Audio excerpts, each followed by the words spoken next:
Chicken குழம்பு எப்படி ஈஸியாக பண்ணலான்னு கற்றுக்கலாம். இதுக்கு ஃபர்ஸ்ட் ஆனியன்லாம் கட் பண்ணி வச்சுருங்க. அப்புறமா ஒரு பேனில் பட்டை, கிராம்பு, ஏலக்காய், சோம்பு இதெல்லாம் போட்டுறணும்.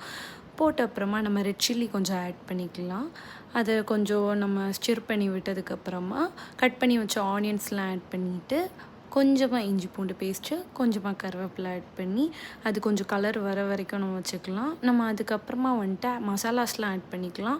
இதில் வந்துட்டு ரெட் சில்லி பவுடர், சால்ட்டு, குழம்பு மசாலா பவுடர், சிக்கன் பவுடர், நான் கொஞ்சம் மட்டன் மசாலாவுமே கொஞ்சம் ஆட் பண்ணியிருந்தேன் ஃபார் ஃப்ளேவர். அதுக்கப்புறம் தக்காளி நான் வந்துட்டு மிக்சியில் போட்டு பேஸ்ட்டாக வச்சுருந்தேன். அதையும் நம்ம ஆட் பண்ணிக்கலாம். பச்சை வாசனை போகிற வரைக்கும் நீங்கள் வந்து இது பண்ணணும். இந்த கன்சிஸ்டன்சியில் வந்த அப்புறமா கழுவி வச்ச சிக்கனை ஆட் பண்ணிக்கலாம். நான் சிக்கனை வந்து மஞ்சத்தூள்லாம் போட்டு தான் கழுவி வச்சுருந்தேன். அதை நம்ம இதில் ஆட் பண்ணிவிட்டு நல்லா ஸ்டிர் பண்ணி விட்டுட்டு நமக்கு தேவையான வாட்டர் கூட ஆட் பண்ணிக்கணும்.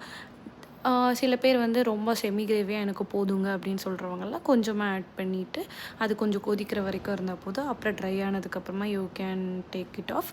இல்லை எனக்கு கொஞ்சம் குழம்பா வேணுன்னா தண்ணி கொஞ்சம் எக்ஸ்ட்ரா ஆட் பண்ணிக்கோங்க, சால்ட் போட்டுக்கோங்க, அப்புறம் தேங்காய் பால் ஆட் பண்ணிக்கோங்க. அதுக்கப்புறம் நீங்கள் நல்லா கொதிக்க விட்டு அது கலர்லாம் வந்து சிக்கன்லாம் அப்படி ஃப்ளேவரபுளாக ஸ்மெல் வந்த அப்புறமா நீங்கள் எடுத்து சர்வ் பண்ணிக்கலாம். இது சப்பாத்தி கூட நாங்கள் வச்சு சாப்பிட்டோம். It was so nice. செஞ்சு பார்த்து எப்படி இருக்குன்னு சொல்லுங்கள்.